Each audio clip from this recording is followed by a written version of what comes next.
आज हम बात करने वाले हैं भारत और यूरोपीय संघ के बीच हुए एक ऐसे व्यापार समझौते की जिसे पूरी दुनिया में एक गेम चेंजर के तौर पर देखा जा रहा है। तो आखिर ऐसा क्या खास है इस समझौते में और इसका वैश्विक राजनीति और व्यापार पर क्या असर पड़ने वाला है? चलिए इसे थोड़ा गहराई से समझते हैं।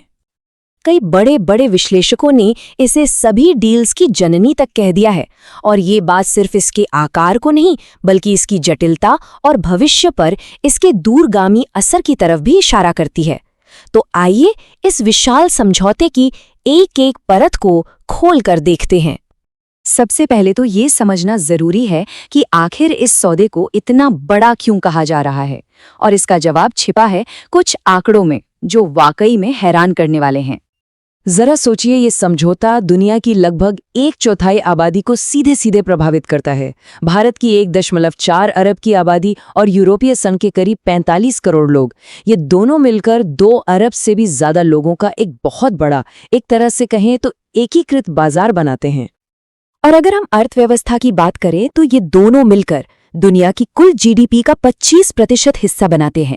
मतलब दुनिया भर में होने वाले कुल उत्पादन में हर $4 में से $1 इन्हीं क्षेत्रों से आता है। ये आर्थिक शक्ति का एक जबरदस्त केंद्र है। अच्छा, तो इतने बड़े सौदे पर दुनिया भर के बिजनेस जगत ने कैसे रिएक्ट किया है? जैसा कि हम उम्मीद कर सकते हैं, चारों तरफ से एक उत्साह की लहर है और इसके पीछे वजह भी काफी ठोस है। सोचिए जरा, इस समझौते के लिए 2 दशकों तक बातचीत चली है, 20 साल। कई बार तो बातचीत रुक भी गई थी। इसीलिए जर्गन वेस्टरमायर जैसे लीडर्स इसे एक बड़ा पल कह रहे हैं जो दोनों तरफ के व्यवसायों के लिए अटके हुए अवसरों के दरवाजे खोल देगा। अब इस स्लाइड में जो बात सबसे दिलचस्प है वो है कि ये समर्थन हर तरफ से आ रहा है। स्वीडन से लेकर आयरलैंड और क्रोएशिया तक हर जगह के बिजनेस ग्रुप्स अपने अपने हिसाब से इसके फायदे गिना रहे हैं। कोई इसे संरक्षणवाद के खिलाफ एक जरूरी कदम बता रहा है, तो कोई इसे बाजार तक बेहतर पहुंच बनाने का जरिया। ये दिखाता है कि ये सौदा कितना व्यापक और मल्टी डायमेंशनल है। बर्लिन चेंबर ऑफ कॉमर्स के सेबास्टियन स्टीजल के शब्द इस बदलाव को बिल्कुल साफ कर देते हैं।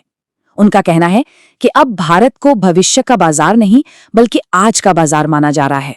मतलब ये कि ग्लोबल कंपनियां अब रुको और देखो वाली सोच पर नहीं हैं, वो अभी इसी वक्त यहां निवेश और व्यापार करना चाहती हैं। लेकिन रुकिए, ये समझौता सिर्फ पैसों और व्यापार के आंकड़ों तक ही सीमित नहीं है।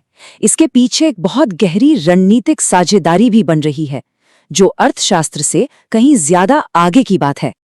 और यहीं पर ये अहम सवाल उठता है, क्या ये सब कुछ सिर्फ टैरिफ और व्यापार के आंकड़ों का खेल है, या फिर इस आर्थिक समझौते के पीछे कोई बड़ा जियोपॉलिटिकल मकसद भी छिपा हुआ है? पॉलिसी एक्सपर्ट्स इसी गहरे रणनीतिक जुड़ाव की तरफ इशारा कर रहे हैं। माइकल कुगेलमन का मानना है कि ये एफटीए दुनिया की 2 बड़ी लोकतांत्रिक शक्तियों के बीच एक बहुत व्यापक और तेजी से बढ़ती पार्टनरशिप को और भी मजबूत करता है, और आज के बदलते हुए वैश्विक माहौल में ये सही समय पर सही सौदा है। और ये पार्टनरशिप कितनी गहरी है, इसका अंदाजा इस समझौते के दायरे से लगता है। ये सिर्फ सामान पर टैक्स कम करने वाली कोई मामूली डील नहीं है। इसमें सर्विसेज, इन्वेस्टमेंट, डिजिटल ट्रेड और यहाँ तक कि नियमों में सहयोग जैसी चीजें भी शामिल हैं। ये मॉडर्न इकोनॉमी के लगभग हर पहलू को छूने वाला एक गहरा इंटीग्रेशन है। तो चलिए अब इन सारी बातों को समेटते हैं।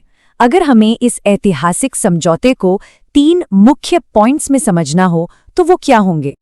पहली बात, इसका विशाल पैमाना जो 2 अरब लोगों और ग्लोबल इकोनॉमी के 1/4 हिस्से को जोड़ता है, जैसा कि हमने देखा। दूसरी बात, दुनिया भर के बिजनेस से मिला जबरदस्त समर्थन जो इसके जमीनी आर्थिक महत्व को दिखाता है। और तीसरी और शायद सबसे जरूरी बात, ये सिर्फ एक ट्रेड डील नहीं है बल्कि आज की जटिल दुनिया में 2 बड़े लोकतंत्रों के बीच एक बहुत ही महत्वपूर्ण रणनीतिक गठबंधन का प्रतीक है। तो अंत में ये समझना जरूरी है कि ये सिर्फ एक लंबी बातचीत का अंत नहीं है बल्कि एक बिल्कुल नए अध्याय की शुरुआत है। और ये हमें ये सोचने पर मजबूर करता है कि जब दुनिया के 2 सबसे बड़े लोकतंत्र अपने आर्थिक रिश्तों को इतना गहरा करते हैं तो इससे ग्लोबल स्टेज पर कौन-कौन सी नई संभावनाओं के दरवाजे खुल सकते हैं।